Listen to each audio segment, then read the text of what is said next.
Good evening, everyone. It's just touched 6:30 now, so I think I will make a start. So thank you for coming to this evening's webinar, all about understanding ALL.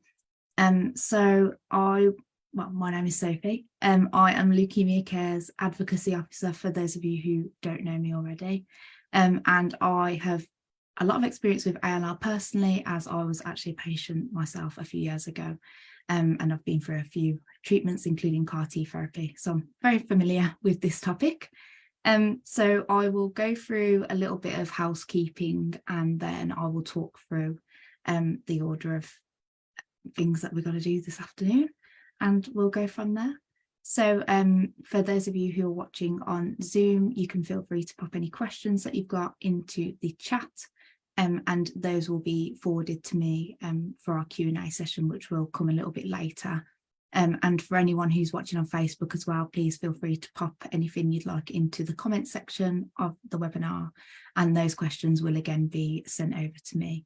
So I will be able to go through a couple of those, hopefully towards the end. So we are going to have a couple of talks today. So we're going to speak to a haematologist about how ALL is diagnosed and also how it's managed and treated today.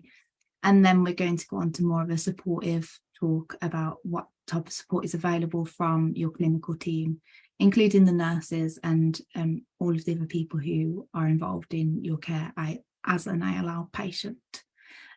So yes, I will go into a couple of introductions now. So Catherine, if you'd like to introduce yourself, then that would be wonderful. Hello, I'm Catherine Langton. I'm one of the clinical nurse specialists at St James's Hospital in Leeds.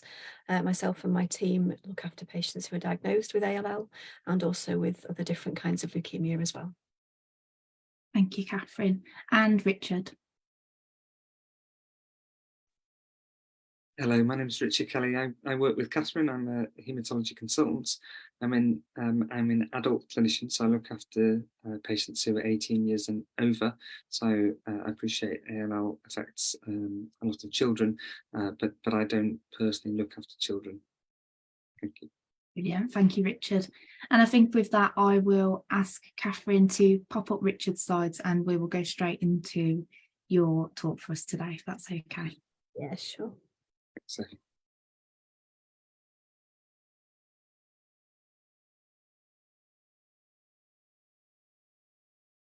So I've been asked to talk about acute lymphoblastic leukemia. Next slide, please, Catherine. So what am I going to talk about? I'm going to talk generally about what ALL is, how it's diagnosed, and broadly about how it's treated. Next slide, thanks, Catherine. So this is just a cartoon of how blood cells are made. All our blood is made in the bone marrow. Our bone marrow is just a factory to make blood cells, and our bone marrow has a small proportion of stem cells. We all need stem cells in our bone marrow. They're there, so there's always cells that can make our red cells, our white cells, and our platelets. And the issue that we have with acute lymphoblastic leukemia is a problem with the maturation of our stem cells. So instead of a stem cell becoming a lymphoid stem cell and then a lymphoblast, and then being able to make the different type of white cells, T lymphocytes and B lymphocytes that we need to fight off infection, there is an increased proportion of primitive cells, what we call blast cells, that take over in the bone marrow. Next slide, please. So what is ALL? It's a type of blood cancer, and it's one that occurs because of an accumulation of these early cells that should mature and become lymphocytes, but instead these earlier cells take over the space in the bone marrow and can also spill out into the blood, and can be deposited in other tissues like our glands, our liver, and our spleen. We think ALL occurs because of a change, what we call a mutation, in a single stem cell, which is due to make lymphocytes. Next slide, please. So who gets ALL? Well, it can occur in anyone. The most cases that occur in children. In adults, we see two ages where we see more ALL than other ages, and that is in young adults, so adults that are between 18 and 24, 25.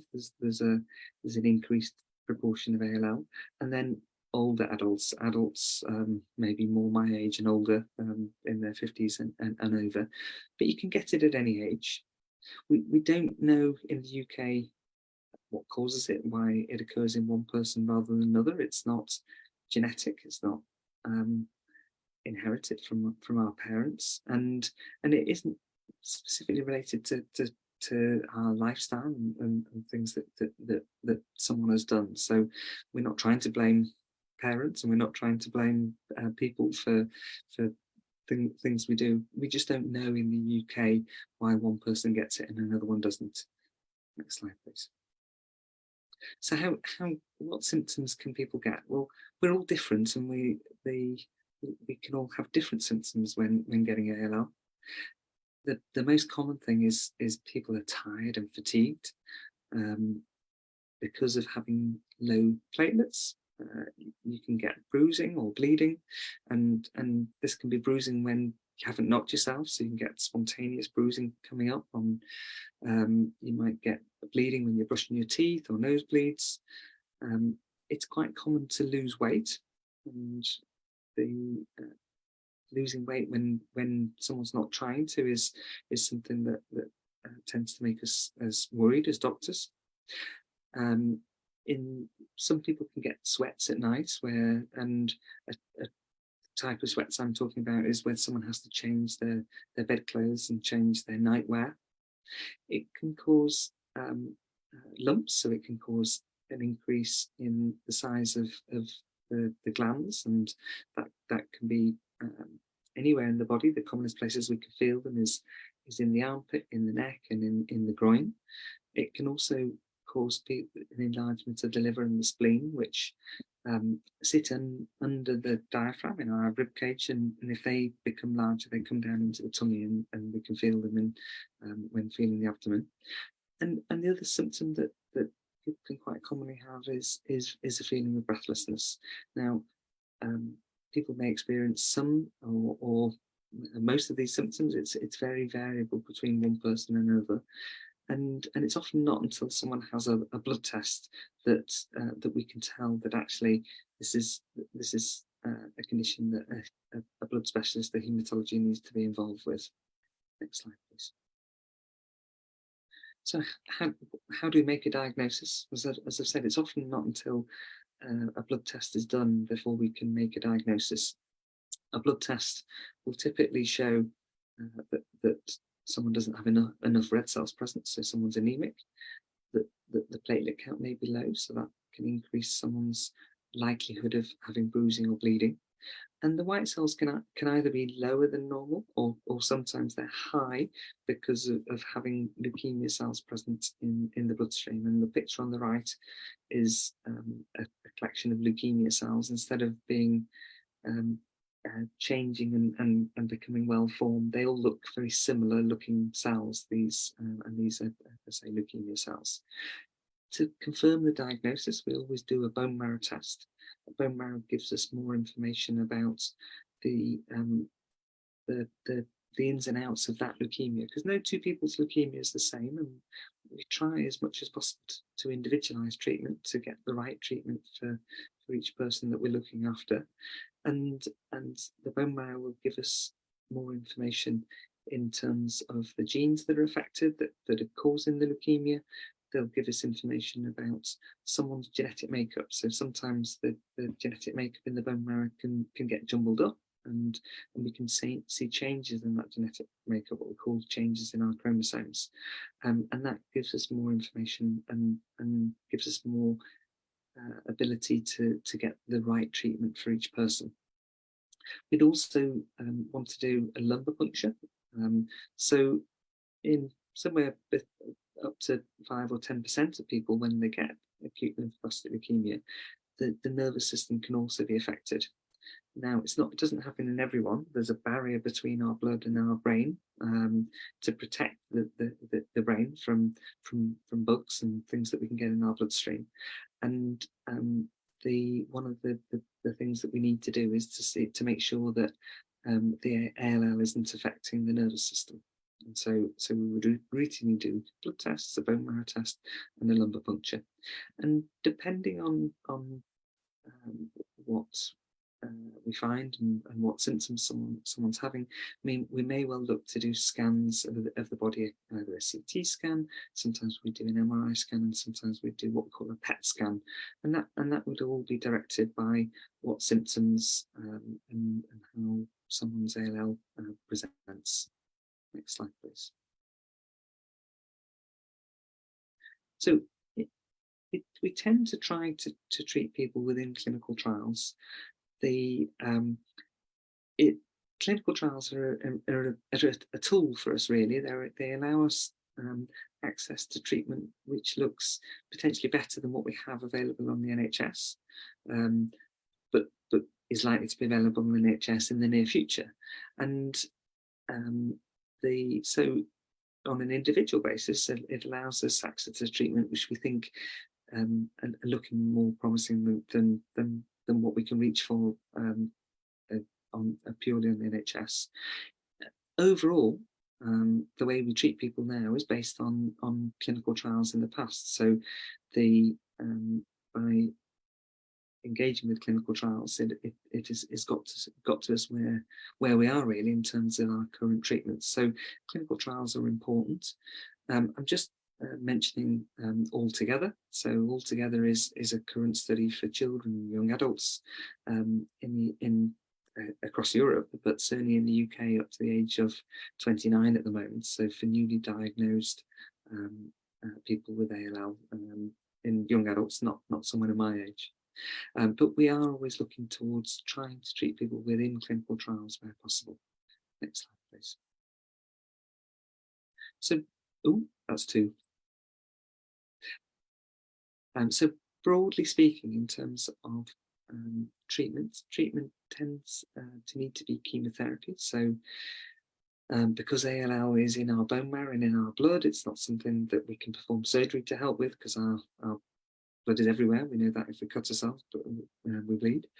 And shining X-rays at it, radiotherapy on its own isn't a good treatment, but again, because we'd have to irradiate everywhere in the body. So the mainstay of treatment tends to be chemotherapy, so drugs which target cells which are dividing, because leukemia cells are dividing much more so than any other cells in the body. And broadly speaking, for chemotherapy, there's what we call a period of induction, where we're starting chemotherapy over sort of 8 weeks, and that is there to try to put people into a remission. We then have an intensification period where we're specifically targeting the nervous system. So one of the drugs that we give, if we give it in high doses, will cross the blood-brain barrier. And then there are further blocks of treatment, what we call consolidation, intensive blocks of chemotherapy drugs. And then after that, we have a maintenance period. And the maintenance period has been shown by giving milder chemotherapy drugs over a long period of time to reduce the risk of the disease coming back. Now, at any stage during this, if from either the initial response to treatment isn't as good as we would like, or if sometimes there can be information from the bone marrow that make it someone what we call higher risk. And higher risk means someone's less likely to be cured with chemotherapy alone. And if that's the case, we would look towards generally doing a bone marrow transplant, doing something more aggressive along with the chemotherapy at the start. Next slide, please. Once someone's completed chemotherapy, we tend to worry about will the leukemia come back, and if it's going to come back, it tends to come back earlier rather than later. So most times where the leukemia comes back, it's in the first 18 months. But we do sometimes see later relapses too. And it means that we need to keep a closer eye on someone when they finish their chemotherapy. But the longer we go after treatment, the less likely the illness is to come back. Next slide, please.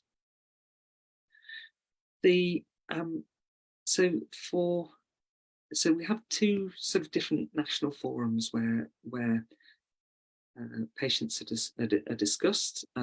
One is a meeting that's run from Great Ormond Street for children and young adults, and that is a virtual meeting once a week where clinicians from all over the UK can submit information about their patients and have that discussion with the paediatric team and the ALL specialists who specialise in young adults.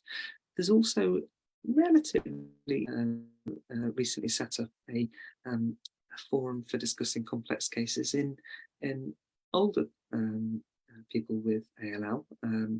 Again, this is a virtual meeting. This meeting goes every 2 weeks. It includes national ALL specialists and also allows discussion of treatment options, including CAR T treatment and someone's eligibility for CAR T in an adult setting as well as so we didn't used to have this, and this is a really helpful forum for discussion, because sometimes things are complicated, and getting an opinion from colleagues all over the UK is a sensible thing to do, and to pool our experience and our expertise. So this is a forum that ALL specialist, myself and Catherine and other colleagues around the UK use for older patients. The younger patients we would routinely discuss in the paediatric TYA meeting that occurs once a week. Next slide, please. So in terms of what do we do when ALL comes back, there are a number of options. What we used to do was give further intensive chemotherapy. Now, we still sometimes do that, but there are other treatment options that are available. There's and I've listed them here. There's a medication called inotuzumab, which is a way of using the immune system to attack the leukemia cells. Similarly, blinatumomab does that. I'll show you a couple of cartoons about those. CAR T cells therapy does that in a different way. And then there's bone marrow transplantation, replacing our immune system with someone else's. Next slide, please. So in terms of these treatments, so on this cartoon, you can see there are two antibodies. Our antibodies are often shaped in a Y. So you've got the one with the red bits at the top and one with the green bits at the top. And blinatumomab is two antibodies that are stuck together. One of the antibodies attaches to the ALL cell, what's shown as the tumour cell on the right hand side, and the other attaches to a T cell, and a T cell is a cell that kills cancer cells. So it's a way of bringing the T cell in very close proximity, so it's touching the tumour cell and getting our immune system to recognise and kill the tumour cells. So the blinatumomab is a different treatment. It's not a chemotherapy drug itself. It's two antibodies. So the side effect profile is much easier in general to tolerate, and this can be a very effective therapy to get someone into remission. It's often not often we don't get long periods of remission, so it's a way to get control of the disease and then allow us to do something else like a bone marrow transplant. So next slide, please. Inotuzumab is similar. Again, you can see the sort of colourful Y shape of the antibody, and attached to the antibody is actually a chemotherapy drug. It's called clitchomycin. Difficult to pronounce that name at the bottom. I struggled for ages. But effectively, it's an antibody with a chemotherapy drug attached to it. Next slide, please. And what happens when we give that? If you think of this oval as the leukemia cell. The inotuzumab attaches to the leukemia cell, so it attaches to a mark on the leukemia cell. When it does that, it's all taken inside the cell. So the antibody and the chemotherapy drugs taken inside the cell. They then separate, and so it's a way of delivering chemotherapy into the ALL, into the leukemia cell from within. So again, it's a clever way of using the immune system to attack the leukemia, but attacking it from within.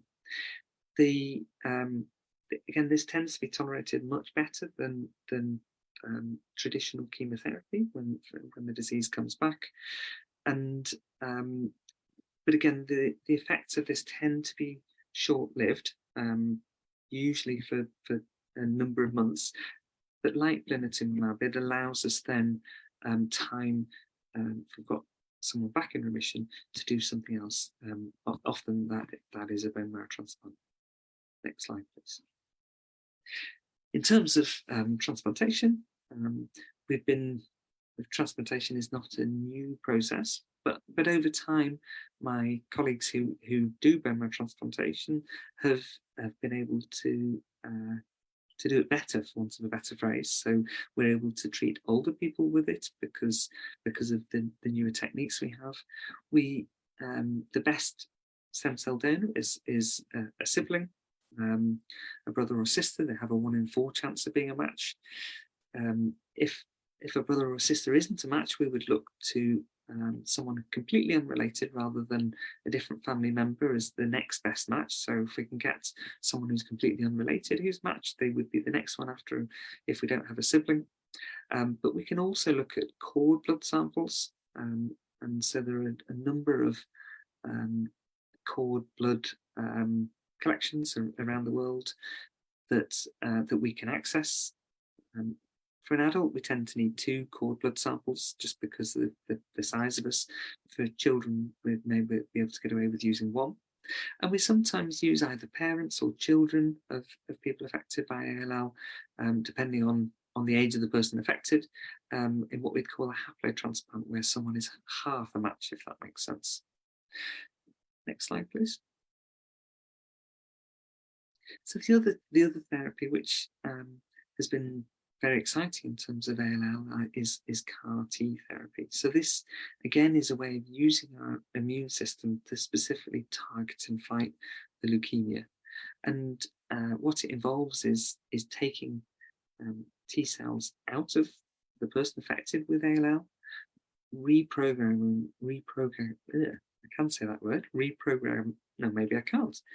altering them so that they specifically attack the leukemia cells.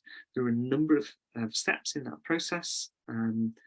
So the first thing we would do, we'd collect blood samples from the patients. We would then alter those T cells within the laboratory so that they are trained to attack the ALL cells. They'd then be transported back from the manufacturing plant to the hospital and infused back into the patients. And there are a number of CAR T centres around the UK now where we're able to deliver CAR T treatments for people who have ALL. Next slide, please. So this is just another cartoon to give an idea of the way what the CAR T structure looks like. It's an antibody on the recognition on the surface of the CAR T cell, called chimeric antigen receptor, the CAR T, and it specifically binds to generally to a marker called CD19 on the surface of the leukemia cell, and is very effective at killing the leukemia cell. So I'm going to now hand over to Catherine, who'll talk more of the practicalities of having a that a nurse specialist can provide. Thank you. Oh, that's great. Thank you, Richard. And it's always so nice to see those graphics of the treatments and to hear of all the different things that are available for ALL now. When you look back over the years, it's come a long way. for those treatments. So yeah, really lovely to see. Brilliant. So Catherine, whenever you're ready, off you go.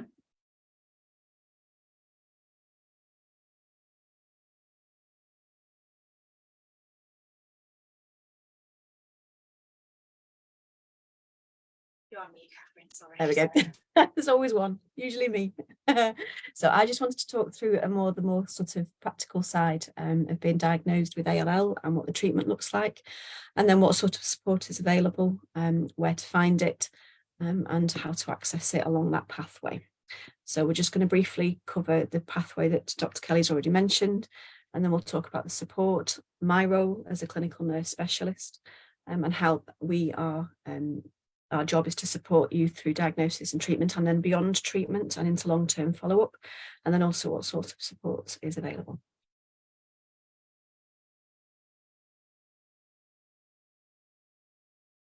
So as Dr. Kelly mentioned, the ALL treatment pathway is quite intensive. At diagnosis, most people will find that they need to stay in hospital for around 4 to 6 weeks to receive the first block of the first lot of treatment. Most places, I think, can now give that as an outpatient following on from that, but those first 4 to 6 weeks are usually as an inpatient in a room, quite often on your own, and it can be quite a daunting experience. That treatment then continues on for around 6 months before we move on to maintenance treatment, which will last around 2 to 3 years. And throughout that treatment, you will be needed to visit the hospital for blood tests and procedures and treatments and checkups extremely frequently, sometimes daily or at least several times a week. There are lots of procedures that we need to do to support you getting the right treatment into you, intrathecal treatment where treatment is given into your spinal column. You may need to have a central line placed, which is so that we can give the drugs into a big vein that sits near the top of your heart. You'll need to have bone marrow tests, frequent transfusions of blood and platelets. There'll be lots of results to wait for, not just your bone marrow tests, but blood results as well, to let you know whether you can restart treatment if you've been on a hold, or whether your treatment is now finished. And then obviously attending clinics as well to see the consultants and the medical team to have an overview of where you're up to and how you're coping with all the treatment that we're giving you, which is a lot.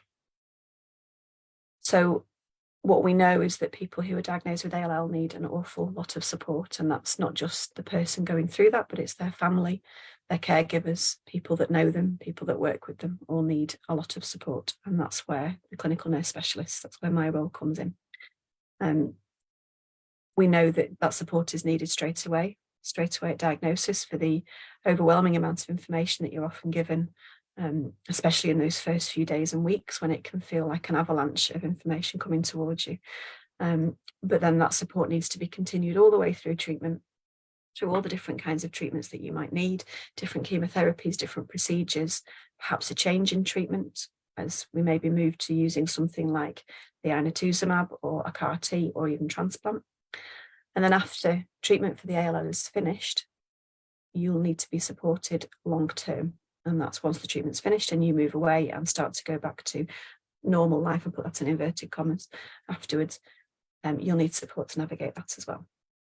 I expect the support to be accessible, so you need to be able to get hold of it in whatever way you need, and that's different for everybody. And it needs to be suitable for you and those who care for you as well. And that might be different for the patient, and it might be different for the family. So what's my job as a clinical nurse specialist? So we are sort of a centre point really of your care. So we support the doctors in making sure that you get the best and the correct treatment at the right time. And we're there to unpick some of the questions that you might have about the information you've been given.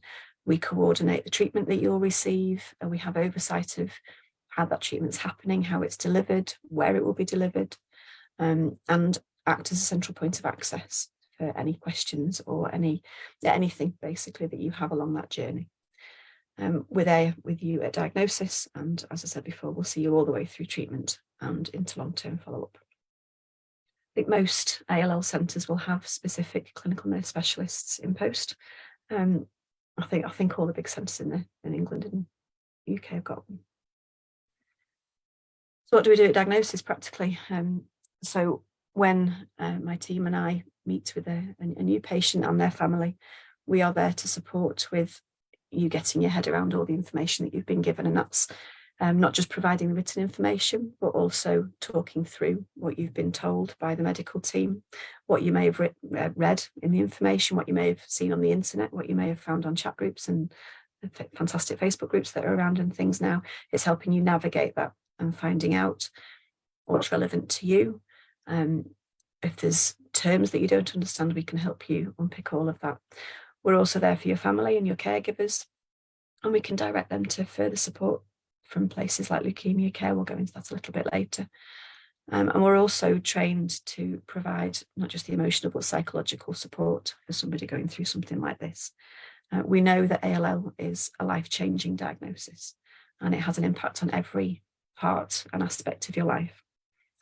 That's a very big thing to deal with physically, with all the visits and the treatment that you'll need to go through, but we also recognise that it probably has an almost a bigger impact on how you are psychologically, and that's where we fit in. So we're available to signpost for more information, and also to let you know how to get more support with anything that you may be concerned about. During the actual treatment, usually the first part of that is managed as an inpatient, and the inpatient team and the medical team will monitor that very closely and see how you're managing with the treatment that we're giving you. We're around and we'll be aware of what's happening. Where we really step in, certainly in terms of where Leeds works, is during the consolidation treatments, once you've had that first block and you're receiving that treatment as an outpatient. So we're available for support about symptoms that you may be experiencing and can signpost you to how to get help or refer you on to the medical team if we feel it needs looking at. We can help to educate and monitor the side effects that you might be experiencing, for example, the nausea or fatigue or any weird or wonderful things that you might have noticed. We can help you make sure that you feel empowered to take the medication that you need to take. So, for example, if somebody is a Philadelphia positive ALL, there's certain extra drugs that you would need to take every day, all the way through your treatment. And it's important that you take them. And we're there to help with that, to talk through how that can feel challenging, to find ways of making it happen.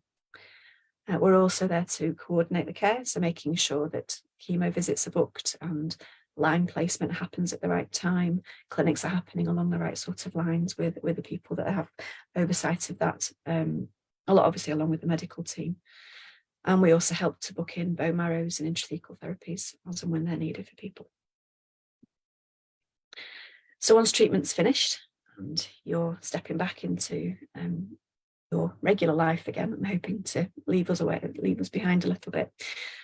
We stay where we are, and we're still there to support you with any of the late effects and the long-term follow-up. So our door is never shut. Our phone lines are always there for anything, basically. And we always say, if you're not sure or you don't know and you're worried, please just ring us or pop in and ask. That's our job. That's what we're here for.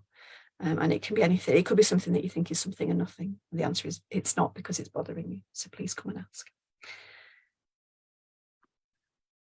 Some of the more practical support available, so where to actually find extra support for the how you might be feeling or for navigating all the information that you're trying to get to.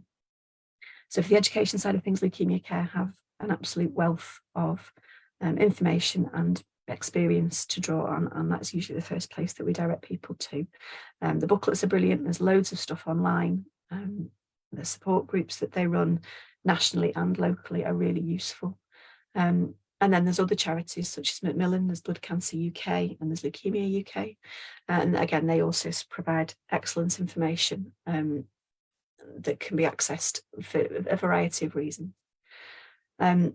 We can also point you in the direction of help with things like transport to come to have treatment. It's a lot, and if you live a distance from the treatment centre, then there is support available for that. Not just hospital transport, there's also funding available to help with some of the cost of that as well. We make sure that community referrals are done, and that's for things like dietitians or community support if you need adaptations within your home. For support with perhaps side effects as well, we can get district nurses to help with that as well. We're there to support with appointments, and again to coordinate that a little bit, be that centre point for any questions. And then the big one, I think, for a lot of people at the moment is the financial side of things. A diagnosis of ALL will mean that you can't work, usually for around 6 months at least, and sometimes longer, depending on the type of treatment that you're going to receive. And that comes with it an amazing, huge financial burden. There are lots and lots of things available, but sometimes it's making sure that people have access to the right support at the right time. Leukaemia Care and Maggie's and Macmillan all have financial support available in terms of there's somebody there who can talk you through what benefits or grants you may be able to access. They can help support you actually completing those forms, as can we. And also let you know about the newer cost of living grants that both Leukaemia Care and Macmillan provide. We also encourage people to make sure that they're talking to their employers about what's happening, and to let them know and talk to us if there's any issues. We can provide education to companies or employers about the condition and about the treatment. We also encourage people to speak to their mortgage providers or the person that they pay their rent to, the utilities companies, and again, just let them know. So there may be grants, you may be able to have a break from payments for a little while. And it's our job to make sure that we're sort of letting you know those sorts of things are possible. And for all the for all the support that I've mentioned, all of those are available online. So if you just Google basically the names of the charities and then follow the links within their websites, they're all written really well and really user friendly, so you can access all the way around them. And then the other thing that I touched on earlier on is the psychological impact that ALL has. And again, there is a lot of support available for that. Leukaemia Care have, in some hospitals, is able to actually visit the hospital and see patients either on the ward or in outpatients to talk through their diagnosis and treatment.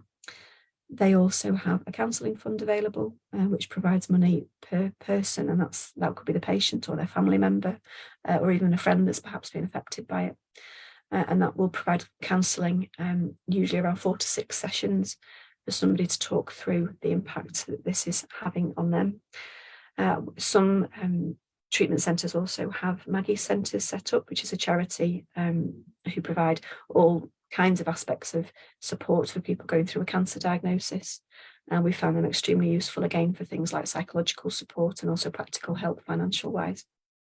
Macmillan often have Macmillan centres at some of the treatment centres across the UK. And again, they're starting to run their support groups and their psychological support. Again, they also have a telephone line that you can access 24 hours a day for help if you feel that you're struggling. Most hospitals will have a psychology support system that you can be referred into. You would need to ask your team, sometimes your CNS or your consultant, to make sure they could do a referral for that if you felt you needed it. And there are also local community mental health teams and GP services available where you live. And again, please talk to your CNSs. We know how to access those services and we can help you navigate them as well. And that's all I have. Oh, that's amazing, Catherine. Thank you.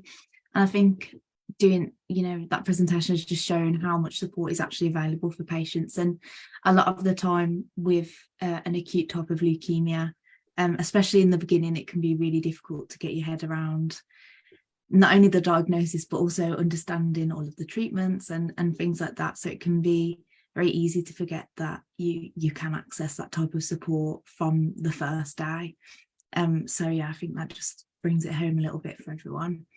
Fab. Okay, so we'll do a little bit of a Q&A now. I've got a couple of questions lined up, but yeah, so I was just going to take it back a little bit. I think as a patient, it's difficult to think in the beginning about how the decisions are made about your care and who's involved in that. So I don't know, Richard, if you could explain a little bit about sort of the role of like the multidisciplinary teams and things like that, and how decisions are made about care for patients on an individual basis. No, absolutely, and having a team of specialists, even if you don't necessarily see all of that team is really important, because we need to bring the expertise of the different professionals to the table, really, to make sure that what we're doing is trying to optimize the resources we have. So it's important to involve patients in as well, because at the end of the day, the whole point of treating someone is to make that individual better. It often feels a bit mean in terms of ALL treatment, because everything we do at the start certainly causes side effects, and you sort of feel you make someone worse to make them feel better in some ways.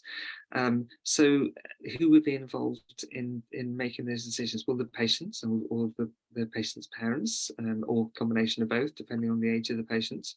Sometimes the children of the patient, if the patients are a lot older. There is usually a team of haematologists, so a team of consultants, of trainees. There are diagnostic specialists, so either haematologists with a specific interest in looking at bone marrows and lymph nodes down the microscope, or a histopathologist who would do that. There are nurse specialists who are involved. So Catherine oversees our leukemia nurse specialist team.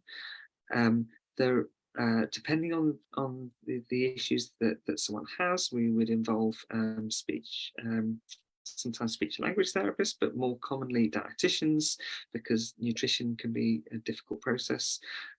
We involve social work, because, as Catherine's pointed out, it's a minefield in terms of worrying about finances and having social work that can help and be involved with that. We have physiotherapists, because when you're in hospital, there's not a lot to do, and so involving the physiotherapists in keeping someone as physically active as possible.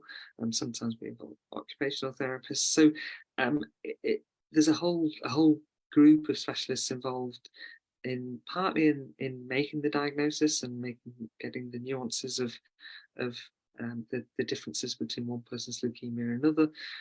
There are other people involved in the planning and discussion with patients about their treatments, and then supporting patients through the journey of their leukemia, to which the nurse specialists are central to all that, but that also involves individuals with interests like dietitians and pharmacists, and the nursing team on the ward, and physio. Brilliant. Yeah, so a lot of people involved in making those decisions, and like you say, being involved as a patient as well is really empowering, and it makes you feel a little, like you've got a little bit of control over a not very ideal situation. So yeah, it's always good to be involved in that side of things, and to truly understand what's going on and why those decisions are being made. So yeah, so with ALL as well, obviously everything's very quick in terms of when you're diagnosed, you go straight into treatment. Is there anything that you would advise a patient that they can do to prepare for treatment? Like, what sort of advice would you give to someone who's just going out, starting onto this path? Catherine, do you want to answer? Or? Yeah, sure, that's fine. I think the best advice I would give is to make sure you feel that you have the information you need at that time. Because I think, especially at the beginning, there is so much, it can feel overwhelming. And with acute leukemia, ALL in particular, but all acute leukemias, it is so quick needing to start treatment. And obviously there is absolutely, the patient is the centre of that decision, but the treatment needs to happen. And I think sometimes it's easier to take the information that you need, perhaps day by day initially, and then build on that as you move through the treatment and feel more able to take it on. It depends what kind of person you are. I think, you know, I've met lots of people who want to have reams and reams of information. They want all of it right there in front of them because that suits them and how they work and what their mind needs to accept and understand what's happening to them. I've also looked after lots of people who would rather just get through the first few weeks, kind of get on with it, put their trust in us a little bit, and then we talk about it bit by bit as they're ready. So there isn't an easy straight answer. I think it's making sure that you do what's right for you and don't be afraid to speak up either way.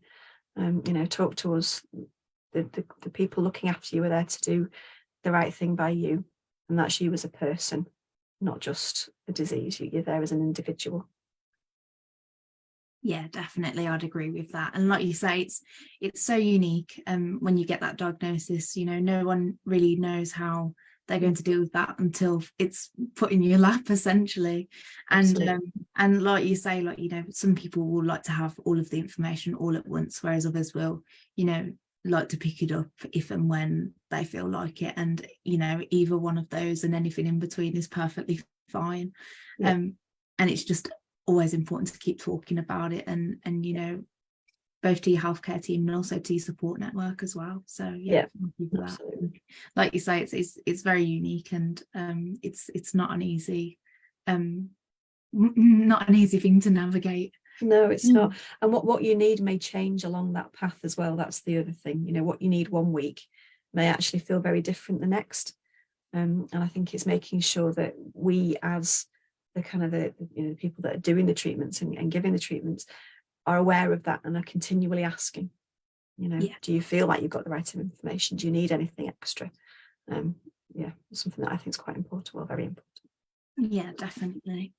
And it's I important. think, yeah. Oh, yes. Sorry, I was going to say it's important that people, you know, when someone is diagnosed with acute leukemia, that it's important that the people that are close to them, the people who care for them, that are involved in those discussions as well, and we routinely do that. And there's nothing worse than when one of the, you know, your parent or your child or your brother or sister or your partner is in hospital, and communication and us communicating to the individuals that you want us to is really important too, because that can help with the journey. It's not an easy process, as Catherine says, but making sure that the right people have the correct information is really helpful.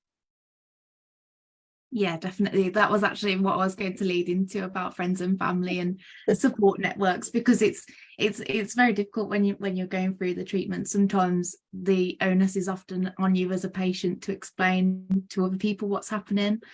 So if the healthcare team are there to step in and you know, take a little bit of that away, then it really helps. But yeah, so it's important for everyone to be involved in those conversations, definitely.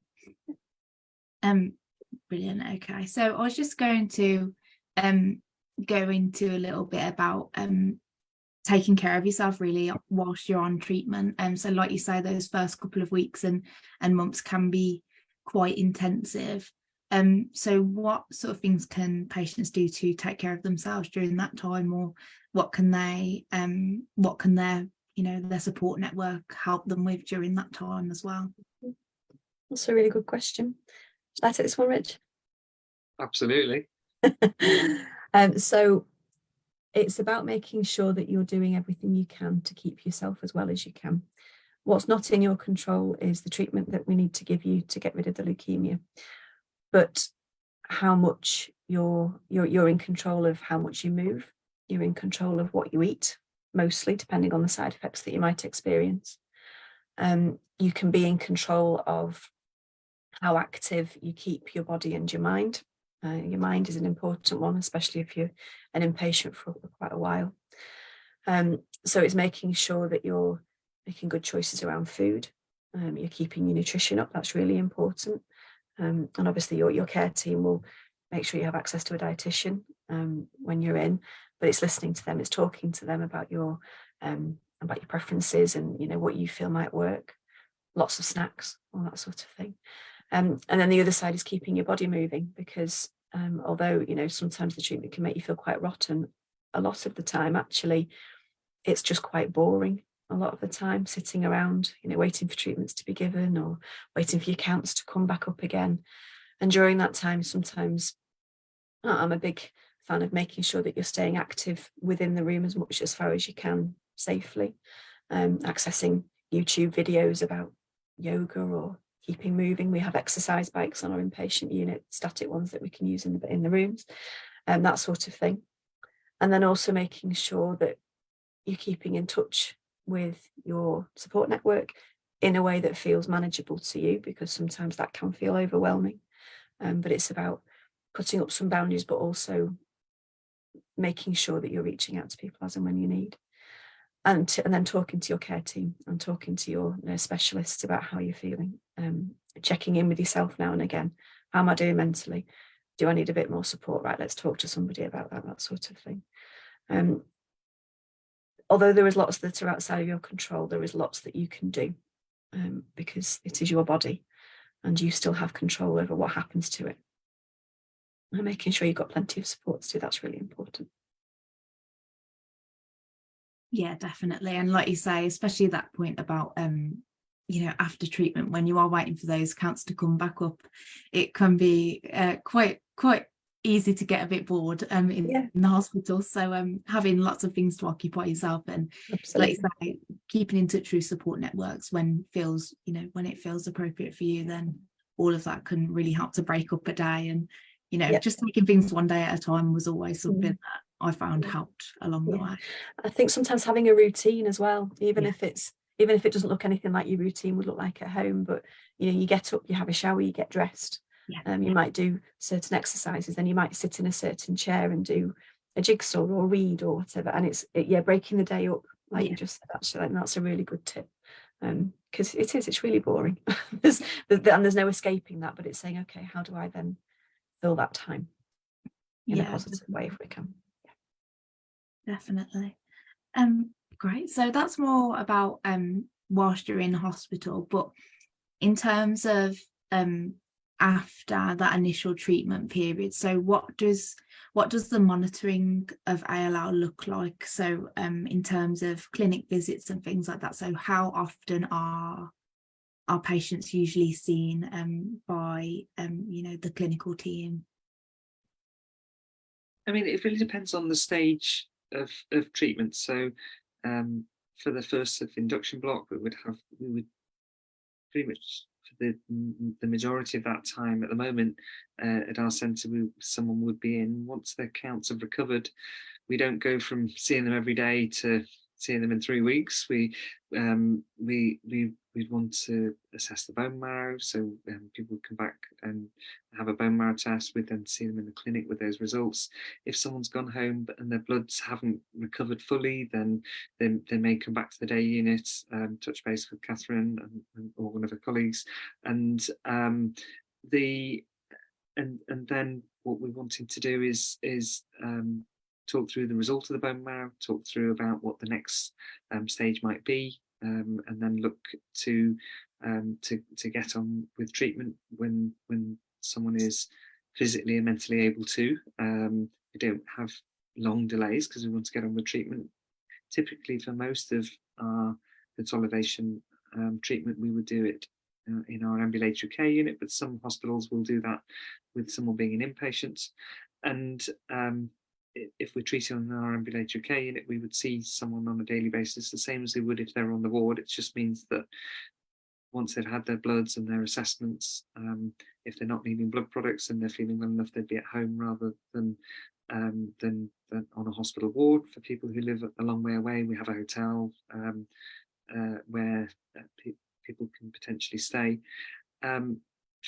Later on in terms of treatment, once someone's gone through the intensive part of the chemotherapy and someone's on the maintenance chemotherapy, we're more likely, we're more relaxed because the chemotherapy treatment is much gentler. People are able to go back to doing things that are more normal to them, going back to work, going back to education, and we would tend to see people on a monthly basis along with blood tests. And once we get past treatment, and patients still have to put up with us, I'm afraid, we we would start off with seeing someone monthly, but as time goes by, it goes to 6 weekly, every 8 weeks, 3 months, 6 months, because the longer we get from finishing treatment, the less likely things are to come back. Yeah, brilliant. I think it's always nice when you get a bit further on down the line, and you know, you go up. It's almost like having a catch up with the team, because you spend so much time in the hospital getting to know you know, your haematologist and your nurses and things like that. So when you do get to go to clinic, I've recently been to mine, so it was just nice to go in and say hello to everyone. Oh, brilliant. Well, you've both been amazing this evening, and thank you both so much for joining us tonight and for your time. It's been a really good session, and I hope that, you know, anyone who accesses this content even now or in the future gets a lot out of it, because even as a patient, I feel like I've got a lot out of it. So thank you both so much. It's been great. But okay, brilliant. So I'll just go on to some end slides now, and I'll just talk through a couple of Leukaemia Care services and some of the support that's available for anyone who might be watching tonight. So of course we have all of our information services, so webinars like this one, we run them quite regularly on quite a lot of different topics. So if there's ever anything that you want to have a look at, then do have a look online, because we have them all there, and they'll get recorded, of course, onto our YouTube channel. So if anyone wants to go back and have a look, then you can. We also have newsletters in our magazine, and we run podcasts as well. And of course, we have our social media as well, which is always getting posted on. So yeah, we have a lot of information available. So anyone can check that out whenever they need it. And like I just said about booklets, so we have a few on ALL and also CAR-T and things like that. So those are all available to order on our website, and they're all completely free. So if you ever want to check those out, you absolutely can. And of course, we've touched a lot on support services for patients and also family members as well. So Leukaemia Care, we have quite a few different support services. So we have the helpline and the WhatsApp, which I look after. And we also have things such as our support groups, welfare and advocacy support from myself and my colleague, the welfare officer. And we also have some Facebook groups as well, and a buddy scheme, because I think more than anything, it's so important to connect with other people who are going through similar experiences. Because it's so nice to be able to actually relate to someone who's going through the same thing as you are. So yeah, it's all very important to do. And a counselling fund, of course. Like we said, it's really important to have that type of support available at all stages. So support groups, and we do have our national ALL group coming up. So those run quarterly, and those are online as well. So anyone up and down the UK can join that. And our next one is coming up on the 4th of October. So if you want to attend that, then just have a look at the website or just email one of us and we can get you booked in for it. So something as well that I thought was important to talk about on this webinar was the CAR-T away from home service, which again I look after. So we can actually provide some accommodation and financial support to anyone who is due to undergo CAR-T therapy. So if anyone has any questions about that in terms of eligibility, or they're interested in finding out a little bit more about it, then please do have a look at the website or just get in touch with us, and I'm always more than happy to have a chat about that and how it all works. It's just really helpful, especially if you're having to travel more than an hour away to a treatment centre, then you know, we know this support is really needed. So we're really happy that we can offer it to patients and their families, of course. So the buddy scheme, so like I just said, it's really important sometimes to connect with other people who have actually been through the same experience. So we have a buddy coordinator who has quite a few different people with different diagnoses, who are all willing to talk to another person and support them, even if it's just to, you know, talk about symptoms or treatments and things like that, or you can even just make a friend through it. It's really lovely service, and yeah, we have so many amazing buddies on there. So if anyone wants to get involved with that, then please do get in touch and we can put you in touch with our buddy coordinator. And the advocacy service, that's me. So if anyone has any issues in terms of anything really, vaccines, clinical trials, CAR-T, anything like that, then just get in touch. And of course, employment issues that we spoke about earlier as well. Anything like that, just get in touch. And like I said about the welfare service as well, any support applying for benefits or finding out what you're eligible for, then please do get in touch, because our welfare officer can talk you through all of that and support you with those applications if needed. The counselling fund, so we can provide funding for up to 6 private sessions of counselling, and that's for anyone who's affected by a diagnosis of leukemia, MDS or MPNs, and that is, includes patients and family members as well. So yeah, it's really important that we have that support available, and if you need any support with that, then you can give us a call on the helpline or have a look on the website as well about that. And yeah, so just keeping in touch with us. So like I said earlier, we're very active on social media, and so we're always posting updates of things that we've got coming up, and other bits and bobs like that. So any latest news and things like that, you can catch it all on there, or also on our website as well, which is always being updated.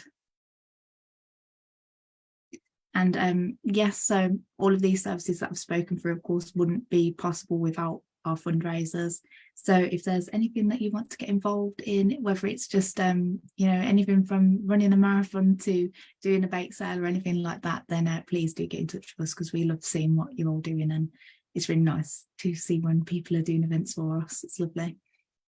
So yeah, any information or support, then you can give us a call on the helpline number, which is there, and you can also just email us, and your email will always get through to the right person. So yeah, feel free to get in touch about anything at all, even if you just want to chat. And yeah, that's everything. So thank you again, Richard and Catherine, for supporting us with this webinar tonight, and I hope everyone who is watching this gets a lot out of it and that you enjoy it. So thanks everyone. Thank you very much. Thank you.